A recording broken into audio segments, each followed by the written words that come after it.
As part of the Monash School of Public Health and Preventive Medicine summer vacation program, I was fortunate to be immersed in an area of public health for 4 weeks. My supervisor was Associate Professor Ken Harvey. You might have read one of his articles or even seen him on TV, and if you have, you will know that he is extremely passionate and dedicated to consumer protection and the regulation of therapeutic goods and services. We're going to get a flood of bad, dangerous advertisements on major newspapers and in the TV. Under his guidance, Amy, and myself each focused on one area of complementary medicine in an effort to try and make sense of the problematic regulatory framework that should be regulating it. Currently, for a complementary medicine to be sold in Australia, the Therapeutic Goods Administration only requires that the producer state that they hold evidence of efficacy, and there is no pre-market evaluation of these products.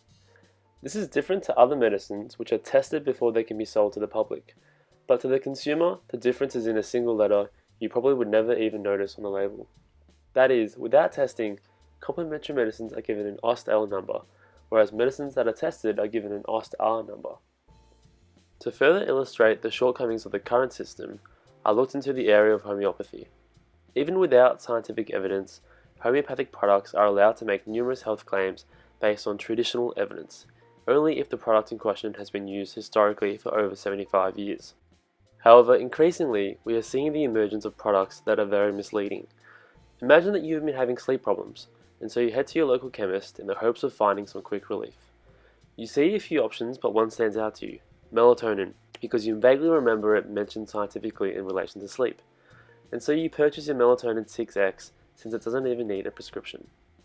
Unbeknownst to you, the 6X on the label is homeopathic code for 1 part in 1 million.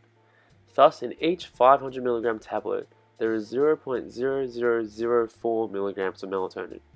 In contrast, the prescription product known as Cicadin is what would have likely been a more effective solution for your insomnia. Even more alarming is a line of homeoceuticals.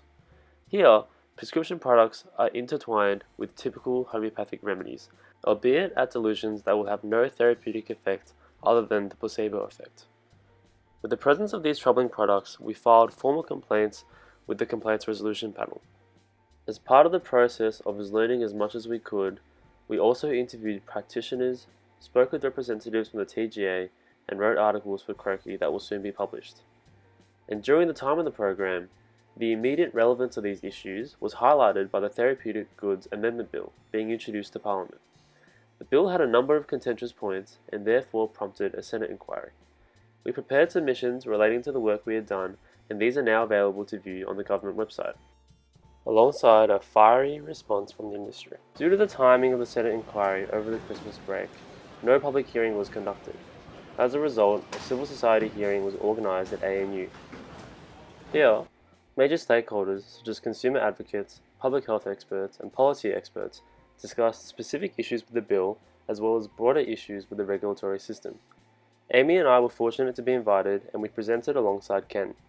Our main points were the need to preserve the advertisement pre-approval process that prevents advertisements from being dangerously misleading, the need for a clear disclaimer or advisory note on products with no scientific evidence so that consumers are able to make informed choices, and finally a proposal to expand the code to include all therapeutic claims to prevent goods from avoiding regulation by disguising themselves as foods.